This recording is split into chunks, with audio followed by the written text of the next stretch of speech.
else here already. All right.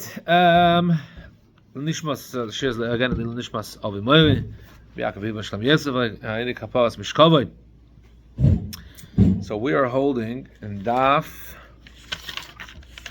the base on the base. Just gonna go back to the beginning of the Gemarrah Ul-Nadam because I think I rushed. Huh? You turned it off? I lowered it. I'm gonna turn it back on. Yeah. Gemarrah, the two dots Ul-Nadam because I think we rushed through a little bit. Okay. In the Mishnah it says that Aleph Tishrei is Rosh Hashana for Nadarim.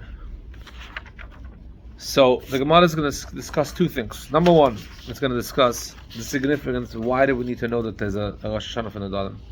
Really, what difference does it make? You make a neder, you make a neder. Usually during making a neder, you decide I'm making a neder forever. I'm making a neder for 30 days. So there's no what difference does it make a year? Number one. Number two, the source. It doesn't say. The Torah Taka brings down the idea, the concept of Nadarim, but the concept of Nadarim, but the fact that there's a Shoshana, it doesn't bring it anywhere in the Torah. There's no idea. The other thing we had, a pasuk here, a pasuk there. Sometimes there's no pasuk. It's taka d'Rabbanan. This whole idea that you added a date to Nadarim is midrabbanan. The Rabbanan decided. So like, I was going to ask, don't give me a source from the Torah, but tell me why did you decide that Shoshana and not Nisan? So the first thing that the concept that there is bechlal a Rosh Hashana for Nadarim, Stan Rabbanan. This is the reason why we need to have Rosh Hashana. Hamuda hanam b'chaver. Someone takes away the pleasure from a friend. Basically, he says that I don't want to enjoy anything from my friend. So it's like this. If it says leshana, if it says I want to take this on to myself, that I'm not going to have any pleasure from him, I'm not going to have any hana, I'm not going to enjoy anything. If he says leshana for 1 year, he has to count exactly 12 months from day to day. So 354 days, 12 months, etc. If it says this year, so it's only until the year is over, and for that reason you needed to know when is the year over. And that's what the Mishnah says. Aleph Tisha is the Rosh Hashana for Nadarim. So Lashana Zu, even if he stood in the 29th in El and he made the neder, so he has only a couple of hours left until the year is over. As soon as the first day of Tisha, that night comes, also Lashana, the entire year is over. So basically, what is it saying? That it doesn't make a difference. The only reason why we need to have this concept that the Nadarim have a Rosh Hashana is if he said that I'm not allowing myself to have any pleasure, any benefit from my friend for this year. So I have to know when this year is over. So the Gemarrah is going to ask a question. And 2 or 3 pages ago, we had this discussion, this machlokes, whether 1 year one day in a year can be considered a full year or not. And there's a machlokes. One opinion says that yes, 1 day of a year could be considered a full year as long as it's at the end. And one opinion says no, has to be at least 30 days. So the Gemara is going to ask, according to the opinion that 1 day is not considered a full year, technically, according to that opinion, if someone is standing on the Chav Tes Elul and makes a neder that I don't want to have any pleasure or any benefit from my friend for this year, and he mentions the word year, he should at least have to wait 30 days. So the Gemara says no, he doesn't need to.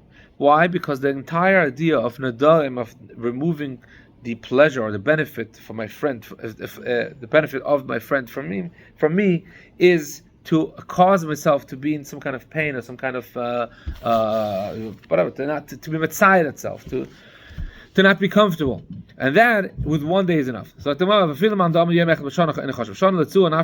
only reason why he made this neder is to afflict himself some kind of pain, to mitzayed himself.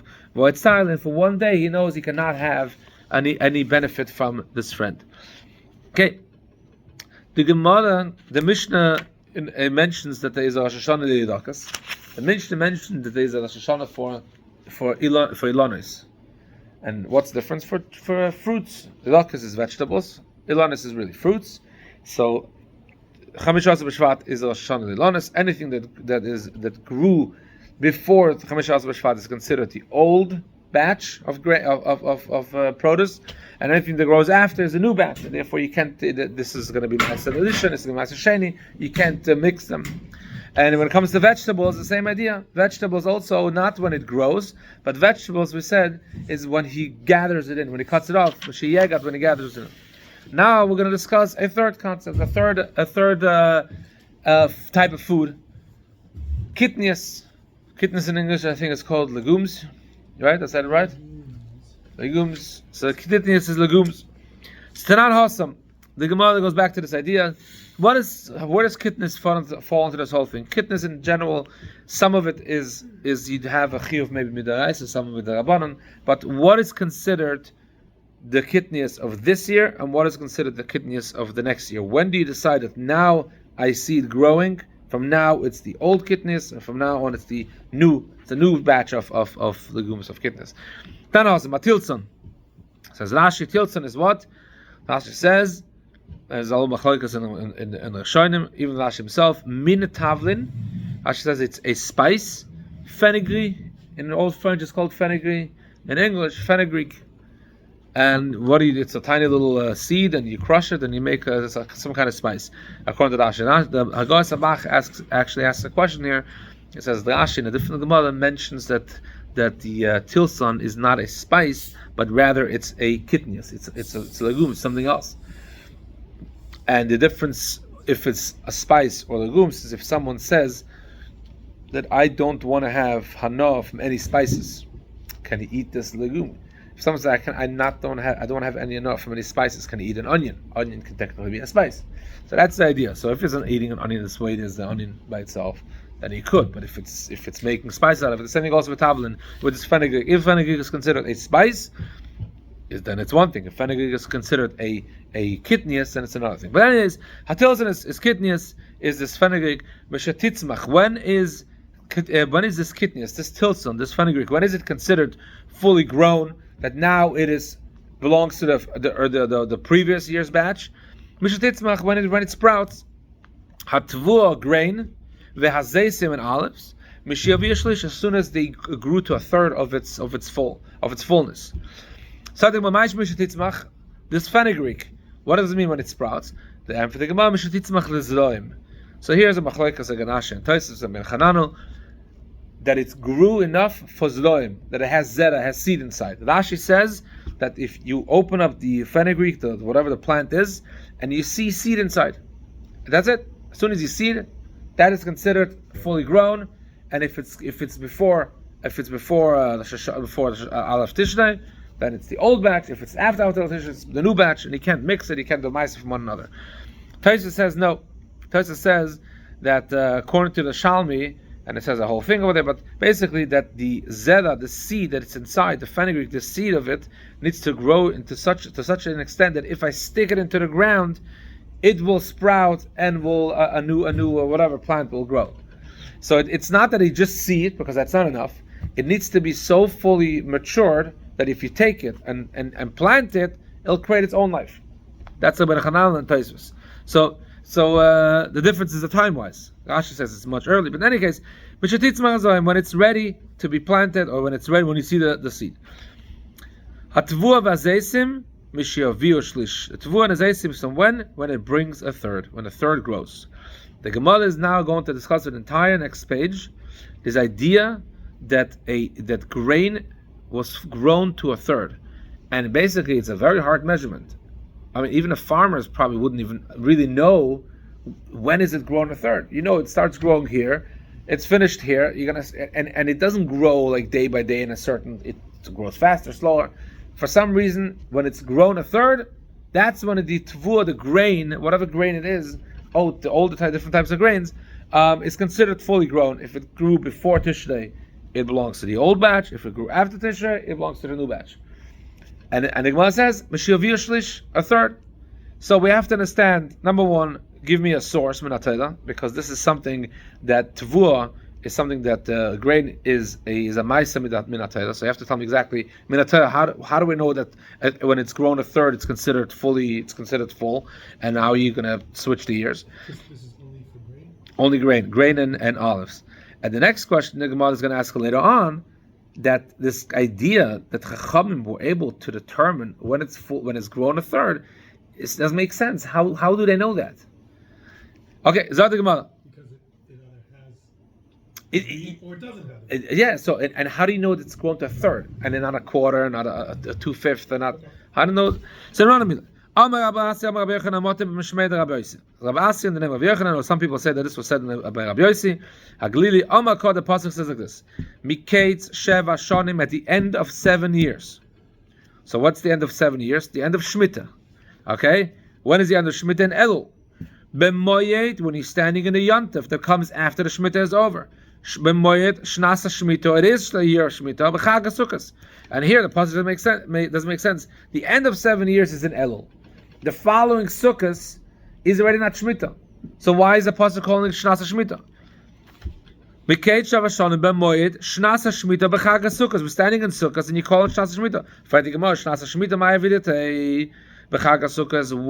Why is this considered Shnasa Shemitah? If it's Sukkot and it's Shemitah, that's the beginning of the year. If you're saying it's the end of the year and it's Sukkot, then it's not Shnasa Shemitah. Shminis, it's the 8th year, the new cycle.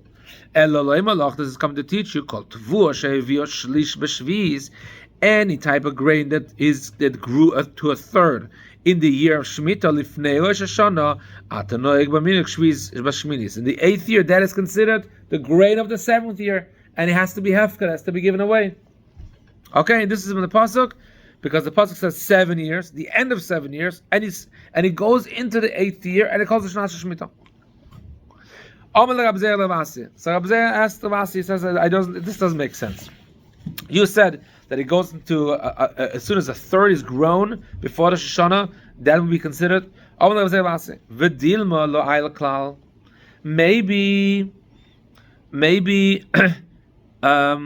this pasuk speaks about something totally different. It does not speak about grain that grew to a third, because the pasuk doesn't even say any word of grain. It just says, B'moed Shnas Shemitah. What does it say, pasuk? The pasuk says, Dalet. V'tzav Moshe Osim Leibam Miketz Shavashonim Moed Shnashim B'Chag HaSukkos. The Voikol Yisrael Lilois. There's a whole pasuk about Hakel Yisrael, but it's not saying anything about grain that grows. So it says Dilme Lo Ayal Klal. No, there's nothing grew. V'Ka Amar Chemana. This pasuk speaks about something else. Kamar Chemana comes and tells you Tishmat v'tezel Chag HaSukkos, that Shemitah itself, the mitzvah of Shemitah in general, extends until Shavuos, from the Shoshana until Sukkos. So it's not a year; it's a year and 3 weeks. Okay, so basically again, the Gemarrah is asking: do you say this pasuk is talking about grain that has grown to a third? It doesn't say anywhere in that pasuk. Show me how it says in the pasuk that it's grain growing to a third. Maybe you're talking. The pasuk is simply telling us halacha that Shemitah goes from the Shoshana of the year before, from the beginning of Shemitah, until Sukkot the following year. And for the Gemara, you don't think that way. The Chsivit says in pasuk, "V'chag ha'asif." This is the yontif, the holiday, the yontif, the ha'asif, that you do the gathering of the produce.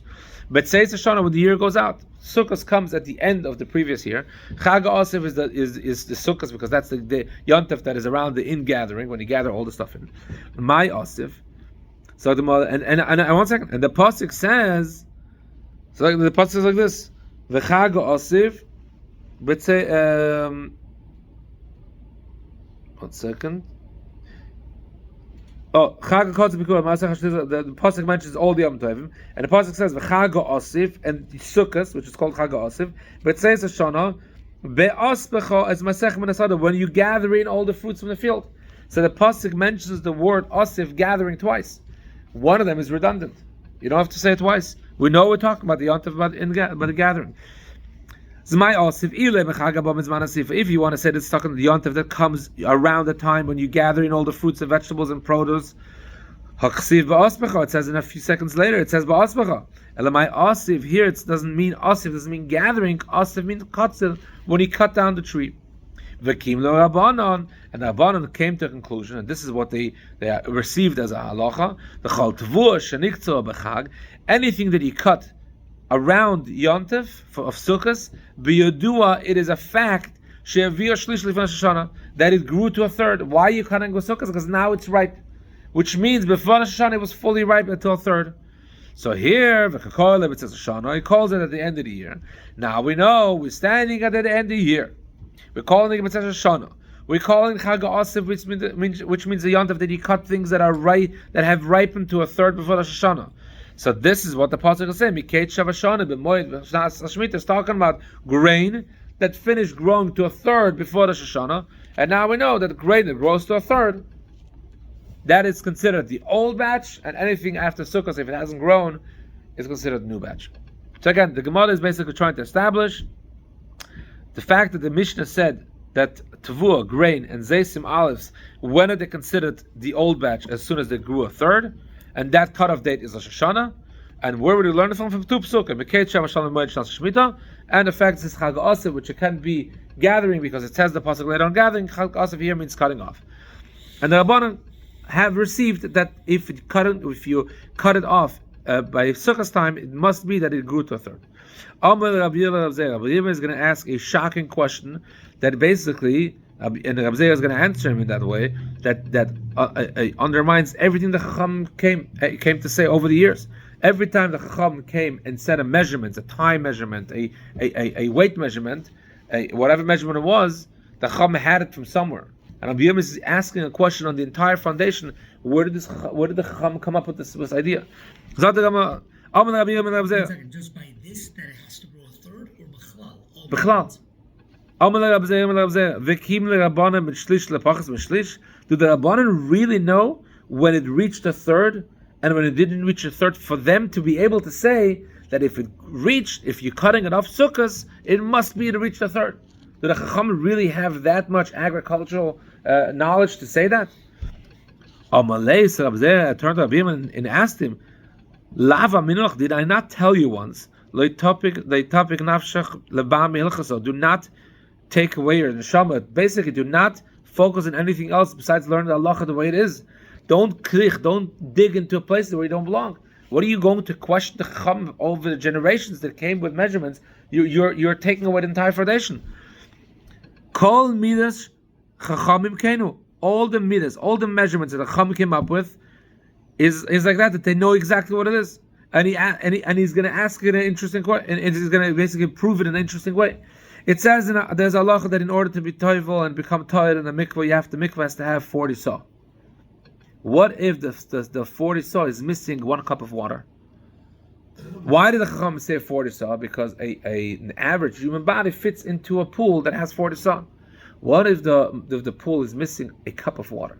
I'm talking about a couple ounces. Nothing. So now the person still fits. It's not going to make much of a difference, but it's not good. Why? But if it's 40 saw minus a kotel, which is a very minute, tiny measurement, Rabbi Zera is basically asking if it is what you're saying, the Chacham may not know measurements and just made it up, then all these are made up. So why would it make such a thing with Aboim Saw exactly is good? Aboim Saw minus a kotel is not good. Keveitza metame, if a person, if there's if there's food the size of a beitza and it becomes tamei, that, or the beitza of a dead person, that that is could be metame other food. If it's not exactly an egg the size of an egg, if it's kebeitza chosa shumshum, it's an egg minus the size of a sesame seed. So now it's toil, and technically it's true, but basically the Chacham maybe they didn't know exactly. That's what you're trying to say. Shloisha midos. A baguette, a clothing, a garment, in order to be considered a baguette, it has to have 3 tfachim by 3 tfachim. Sorry, 3 fingers by 3 fingers. So shloish tfachim by shloish tfachim. 3 tfachim by 3 tfachim. Has to have 3 tfachim, and then it's considered a baguette, a garment. And then if a zav or a zava, if someone that's impure sits in it, that steps in it, that it becomes tamim. Then it becomes a tamim midos, and it can be tamim other things. If it's missing 1 strand of hair, it's not. So obviously the Chachamim, when they came up with this, they actually knew what they were talking about. They didn't say just because, they knew what they were talking about. How can you come and question a very basic foundation in Yiddishkeit. The Chachamim know these measurements. So basically, yb asked that maybe the Chachamim don't know exactly when the grain grew to a third. No, I'm telling you, the Chachamim did know. The Eibishter gave them a certain Chachma that they did know. So at the end, Rabbi Yirmiyah, he went back, and it says, Lav Mil Sanam. It's what I said, I retracted, it's nothing. The boy Menechavai Meravkana, and I bring proof. And ultimately, this proof is going to be refuted. However, the statement that Rabbi Yirmiyah said that what I'm saying, I'm retracting, is still there. He wanted to bring a proof. What is the proof? The boy Menechavai Meravkana. Rav Kana was sitting, and his friends came over and asked him a question. Interesting thing. Going back to the whole thing with the Alf Nissen, we said the bliss of Avraham Avinu technically Alf Nissen. There's another amazing thing that happened in Alf Nissen. This is maybe based also on the Yud Aleph Shvat Sicha of an base. That speaks over there that Yud Shvat Tavshin Yud Aleph was really the first Yud Shvat that the Rebbe was what's it called, right? The Yud Aleph Shvat, sorry, that Yud Aleph Shvat Tavshin Yud was the first time where only the Shvi was there. Yud Shvat Tavshin Yud, there was the Shishi. They passed away on Yud Shvat, and it was the Shvi. Next generation started. But Yud Aleph Shvat was completely the Shvi. The Yidden entered Eretz Yisrael, Yud Nisan. The first that they were complete in Eretz Yisrael the entire day was Yud Aleph Nisan. That is a known fact. So, Yud Aleph Nisan is the bliss meal of Avraham Avinu, according to maybe some opinions. The Yud Aleph Nisan is when the Yidden entered Eretz Yisrael, when this whole bliss of Avraham was in order to have kids, and kids to have, basically end up in Eretz Yisrael. The Rebbe was born in Yud Aleph Nisan. Anyways, Mashiach is here. But basically that Yud Aleph Nisan, the Yidden were in Eretz Yisrael. They had with them man, and they ate the man until for a couple more days, and then comes Pesach. A couple days later is Pesach, and they bring the Korban Pesach, and the pasuk says, "Vayochlu me'avu ha'aretz."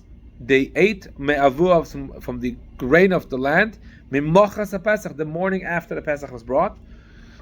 And it's a machlokes if it's Tezvav or Tezayin, what it meant, but we're going to accept it's Tezayin, that the day after, so the second day of Pesach, which is Chol HaMoed, but then it was Chol HaMoed. So what did they do? That day, they ate from the produce of the land. They ate fruit, produce from the land, wheat, everything.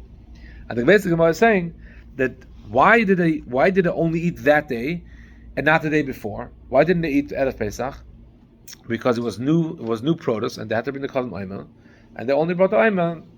The halacha is you bring the Korban Oimel on right after Pesach. So now the question is like this: where's the grain coming from? Who grew the grain? This came from somewhere. The Eden just came in 4 days earlier. Who put the grain in the ground? It can't be a goy because it has to be your land, has to be your grain. It can't be from a goy. So what happened here? So the Gemarrah says, the Chavaya asked of Kahana a question. The oima that the Yidden brought when they went into Tzasal, where did they bring it from? That it was grain that grew. That's not what it's called. But it went up all the way up. The ayil went all the way up. Basically, it grew fully in the hand of a nachi. That can't be. It says it has to be your kotzen, has to be your grain, and basically, the moment it hits full maturity, it has to be in the hand of a yid. And here, they just entered Etzisol 4 days earlier. It can't be that the grain reached full maturity under the yidden. 4 days made a difference. Mimai, so the Gemarrah stops for a second and says, "Hold on a second. Who even told you this idea that they brought an oimel? Maybe they didn't bring oimel. Maybe they didn't bring because the Daka didn't have." So I don't think that way. The Chesiv says in Pasuk, they ate from avula, from the produce of the land. Mimochas Pesach, the day after the Korban Pesach was eaten. Mimochas Pesach, they only ate from the morning after Pesach, but Pesach itself did not eat, but before they didn't eat. And Navas, they were makiv the Korban Oimen on the second day of Pesach, and now I can eat the fresh produce of the land. Now that I established that they actually bought the Korban Oimel, I have to ask a question: where did they get the grain for the Korban Oimel? It can't be from a goyim. because Goyim Zayman is not considered Yidin Zayman, so you can't bring it. Amalehen, so I've kind of answered like this: Kol Shleihe Vishlish Biad Nochi, that the grain when they entered, that's all Yud Nisan, the grain did not reach a third, and as soon as they entered, that's when the grain reached a third, and now it's in the possession of a Yid, and when it reached a third, it's considered fully grown, and from that grain they took. Gemarrah, okay, that is if you accept upon yourself the fact that you actually know how much less than a third is, and you know when it reached a third. But maybe maybe it reached a third of its full maturity, but they don't know about it, and they brought it anyways, maybe thinking or maybe didn't bring it. Again, this is all based. You're saying that they brought the oimel because it grew a third. Maybe it didn't grow a third. You don't know that. Ella, now was muss man sagen, kim lehu, that the Chacham Taken knew how to measure if it reached a third or not. Achaname kim lehu, that the Chachamim know this idea when they knew enough agricultural knowledge that when they knew exactly when the grain will reach a third of its growth. Maybe they didn't bring at all from produce that grew. Maybe they brought a produce that didn't grow b'chlal. Maybe they brought any produce that they saw, and did it grow a third, and they just don't know. Did it reach a quarter? Did it reach a third? Did it reach less than a third? They don't know. So the mother says, I don't think that way. The Yidden went up from the island and entered at the Sol on the 10th of the month. If you say that they brought from the grain that Bechlal did not grow until the Yidden went in, that's not possible to say. Could the grain grow so fast in 5 days that now you see it and you can cut it? You said that this grain wasn't grown at all when Yidden entered. It's not possible. Elamai, the Ayel Rive Oidanke. But what we're talking about, that it grew a quarter or a fifth, and as soon as Yidden entered, it grew the last part to make it to a third. So again, is 5 days enough for it to grow from a quarter to a third? So basically, what can you say? The land of Eretz is called the land of the tzvi, the land of the deer. The Gemarrah says in Ksubas and other places, it says many different interesting things about Eretz.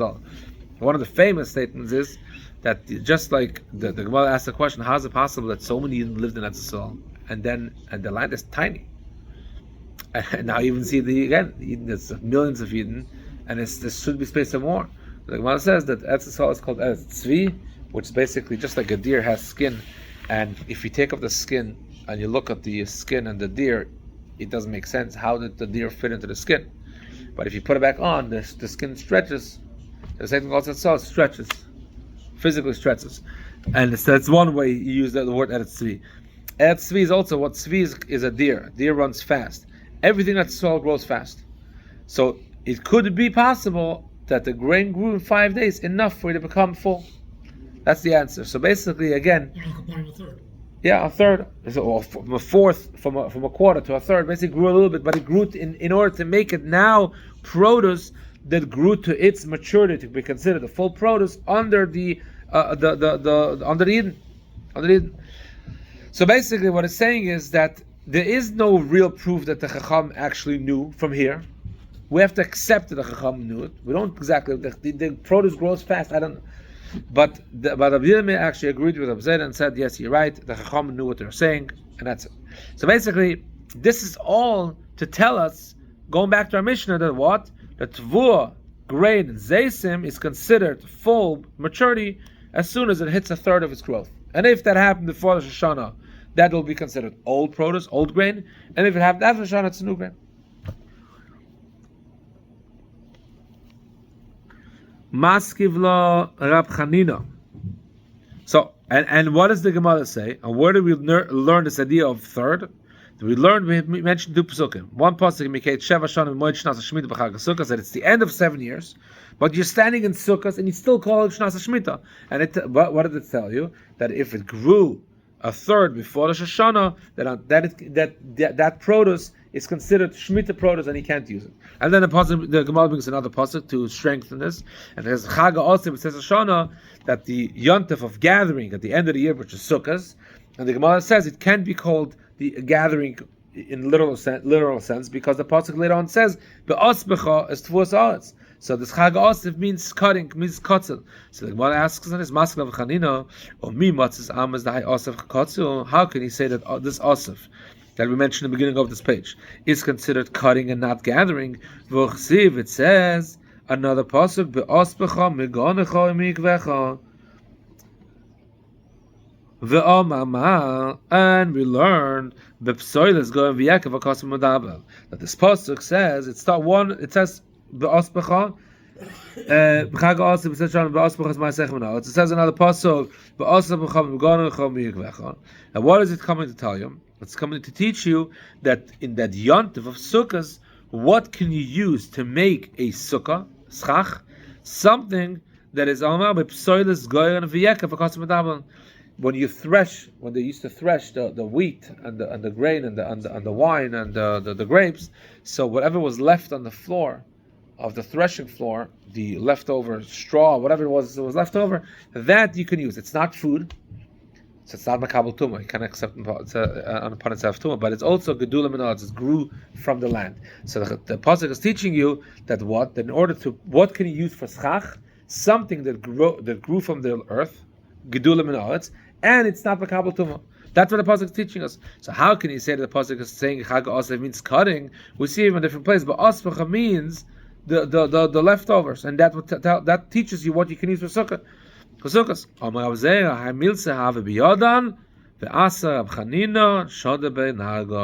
This was such a beautiful thing we had. There's no answer to that question. How? And it says Rabbi Chanina came and threw an axe at it and knocked on the whole thing. No, through axe. Axe throwing. Okay. Eliminolan. So now that this pasuk was taken away, we said this our basis to tell us that if it grew a third before the Shoshana, it's considered old produce. If it grew a third after Shoshana, it's considered new grain, new produce. This is always all based on the word Chag HaOsim, and we said that it's not osif as in gathering, but it's cutting down. And if you're cutting down in sukkahs, it must be that it grew a third. But now that the Rabbi Chanina knocked the whole thing down with an axe, so how are we going to know this idea that if it grew a third, it's considered old produce? Rabbi Yonasan said, right before Shemitah, in the 6th year, the Eibishter says that if you're going to keep Shemitah, I'm going to give you a blacha. That what? That in Shnasa Shishis, the pasuk says,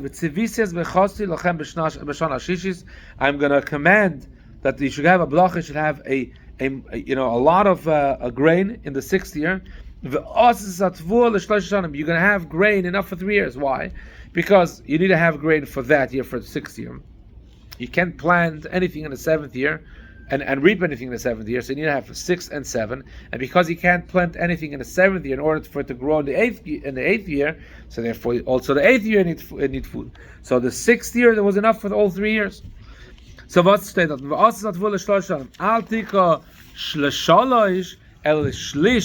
That we can learn a dush, that it doesn't mean that it's going to grow for 3 years, but it's going to grow a third. Anything that grew a third before Shemitah comes, it's the old produce. Anything that grew a third after Shemitah came is considered Shemitah, and you can't use it. Find the Gemara, a simple question. How can you take this idea that Shalish is read as Shlish instead of saying that it's for 3 years? It's a third. You're taking away the B'lacha. The Eibishter said that I'm going to give you produce enough for 3 years, and you're changing it, this whole thing, but where are we going to learn that the Eibishter is giving us a B'lacha? We need to have for this idea. What is the Legufe? The Yidden asked a simple question. I mean, the Eibishter said the Yidden might ask a question, if I'm giving you this mitzvah of Shemitah, what am I going to eat the 7th year? What am I going to eat the 8th year? So the Eibishter says, the answer is, that I'm going to command that the land should grow so much, you have enough. Where are you going to know this blach of the Eibishter? And the Gemarrah Ksiv Kalachin is another pasuk. You're going to plant something in the 8th year. So the 6th year you take off the thing in the field, and it's going to be enough grain for you that you should be able to take the grain, the seeds of the 6th year, and you're going to plant it in the 8th year. So basically, the 8th year, you don't have anything to eat in the 8th year because you just planted it. It's only going to grow the next year. From the old grain you're going to eat until the 9th year. So basically, the second pasuk tells you that you're going to have enough grain to eat in the 6th year, the 7th year, and there's going to be enough left for you to eat in the 8th year and plant in the 8th year, and you're going to eat until the 9th year. So that's the bracha. So therefore, if the pasuk mentions this bracha in a different pasuk, this other l'shalish can be changed from shalish to shlish, and it teaches you, a pasuk teaches you that whatever grew a third before Rosh Hashana is considered old grain, old produce. Whatever grew a third after Rosh Hashana is considered new grain and new produce. And that's the end of this Gemarrah. Tanan awesome. Okay, so basically what we discussed here in this Gemarrah, it's very simple. We said that kitnius, legumes, tilson, as soon as it sprouts, machlokes whether it sprouts a seed just to be able to see the seed, or the seed has to be big enough that it actually can you plant it and make another thing. The Gemara asks, how can you tell? How can you tell? So this gives an answer from Shalmi that what they would do is they would grab a handful of those seeds of the kitnias and he would put it in a bucket of water, and if most of the seed went down, drowned in a bucket, went all the way down, sunk in the bucket, that means that it's full. That means that it has the ability, potential to have life in it. If it all floated, the most of it floated, it was empty, it was still air, so it wasn't strong enough. Anyways, the Gemarrah says basically this has its cutoff date. When do you consider it old new? By tilson, by fenugreek, it's if it has seed inside. Grain and olives, if it grew a third. Gemarrah is going to bring another types of legumes, other types of kitnias technically. Ha'oides, rice. Ve'adoichan is millet. Ve'apalgin is I forgot. I looked it up. Let's see if this guy is gonna. It's a different type of kitnias. Let's see if that Hametalagan brings anything here. If I can find it. Hametalagan. Yud with base. Okay. Doichan is millet. Pagan is poppy seed. Mon in German is poppy seeds. So pagan is poppy seed. Ve'ashumshin is sesame seed. So there's an old kitnias. Sheishishu, if they rooted into the ground. Lifnei Rosh Hashana. Again, this is a different type of kitnias. So we're not waiting for it to seed any seed. But as soon as we realize that it has roots, it created roots. If the roots were before Rosh Hashana, then it's considered the old. If it's any roots after Rosh Hashana, it's considered from the new. And now, therefore, misasrin she'ova u'motam b'shvis. If sheishrishu lifnei Rosh Hashana, if the roots grew before the Rosh Hashana, you can use it to make ma'aser on anything that happened before Rosh Hashana, anything before Rosh Hashana. And because it happened before Rosh Hashana, if the following year is Shemitah, you're allowed to take it off the field and eat it because it was fully grown. As soon as it had roots, it is fully grown. If the roots came in after Rosh Hashana, it's considered as it has grown in the 7th year, and it's awesome. And whatever you use it, if it's a regular year, you have to use that as the mice of the next year. So Rabbi said like this: I am trying to understand where this belongs. Where do these oidas, doichen, pagan, shumshin, rice, millet, poppy seeds, and sesame seeds, where do they belong? Which category? It says like this: I said a category Elon, trees. And we said that Elon, if you see the fruit, then before Tu B'Shvat, before Chomesh B'Shvat, it's considered the old batch. If you see it after Chomesh B'Shvat, it's the new. So Elon, we said we go basachanota when you see the actual fruit, which means it's very advanced in the growth of the produce. Elon is basachanota. Tevua v'zeisim, grain and olives, basashlish. As soon as it grew a third, and the Chacham knew exactly what a third is, so it's not fully grown. But it's a third.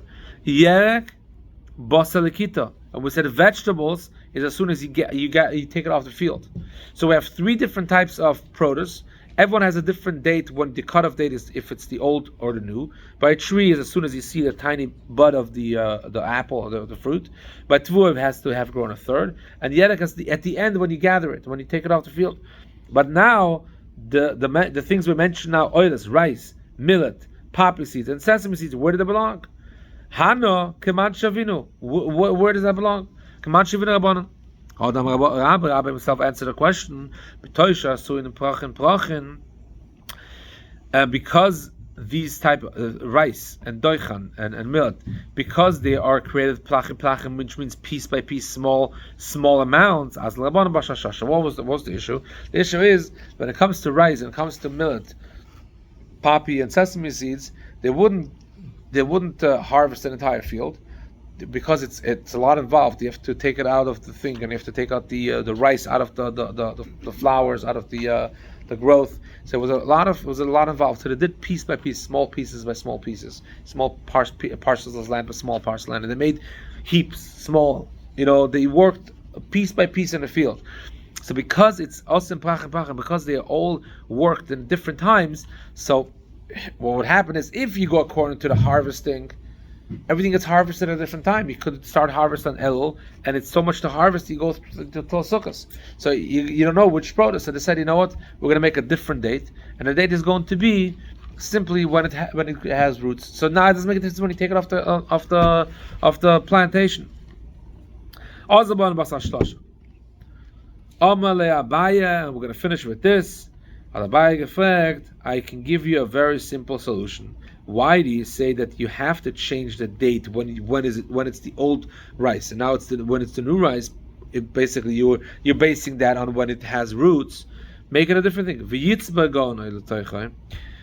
Let him gather all the rice. It will take time, but once he has everything gathered, put it in one place. What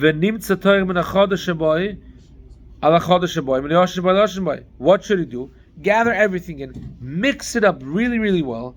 So basically mix it up really well, and then when you take meiser, because it's so well mixed, you know that you're going to take some of the meiser that you're going to remove is going to be from the new, some of the meiser you're going to remove from the old.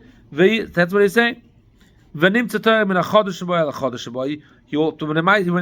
meiser, because it's mixed so well, some of the new parts will be in order to take away the mice of the new part of the rice. Or when Milatana, didn't we learn that it's okay?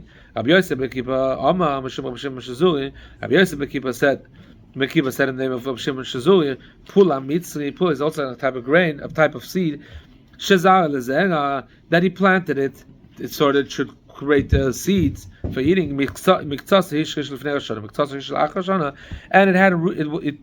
made roots, some of it before Hashanah, some of it after Hashanah. What do? You cannot give Maisa from the old rooted Pula Mitzri to the new rooted, because you can't give Maisa from new produce on the old produce. So what do you do? What can you do in order to give Maisa? You take everything in from the field, and you mix it up really well, and then you remove a part of it for Maisa.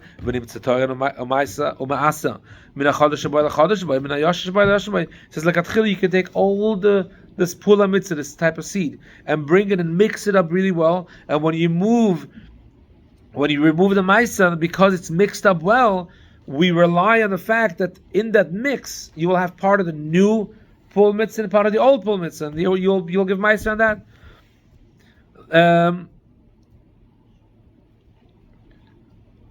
Amalei. So he answered him. 1 second. So Abaye asked Rabba. So Abaye answered him, Amalei Rab Shimon Shazur comes, you bring a proof of Shimon Shazur. Rab Shimon Shazur holds of an opinion. Shimon Shazur, Yesh Bila, Rabbanan Salvi, and Bila. Bila is mixing in. Chacham say that so basically the question here is, when you mix rice, because each rice is really on its own. It's not like a dough that you mix up, and now you can't tell one piece of another rice if you mix. obviously you can't tell from piece to another, but each piece, it doesn't really mix well with the other. It doesn't, that's maybe make it a mush. Water you can mix well, wine you can mix, oil you can mix, liquids in general you can mix, but produce, something that stays in its own form, you can't really mix it. So the machlokes of Shimon and Chachamim, whether it's considered mixing. Shimon says mixing rice is considered mixed. You don't know which one is which. It's considered yesh bila. Bila means mixing. Chachamim say ein bila. No, you can't mix that. So I go according to the shit of Chachamim that you can't mix rice. You can't mix the old batch with the new batch, and therefore your idea with mixing everything together and removing mice doesn't help because it's not really mixed. But according to Reb Shimon, it's good, and therefore he says, yeah, you can do that. I don't agree with that. Omar Rabbi Yitzchak ben Achmeni, Omar Shmuel, Rabbi Yitzchak said in the name of Shmuel, Loch Rabbi Yosef ben Kippur, She'omar Rabbi Shimon Shazuri. The halacha is like Rabbi Shimon Shazuri that you could mix. Maskela Rabbi Zeh asked him a question. Did Shmuel really say that? He said in the name of Shmuel that he said halacha is like Rabbi Shimon Shazuri that you could mix it. V'Omar Shmuel lechoylen bila chutz miyayim hashemen. Shmuel said that nothing can be mixed besides these type of liquids, wine and oil. Ashtamite, had Shmuel, you forgot what Shmuel said. We'll stop over here.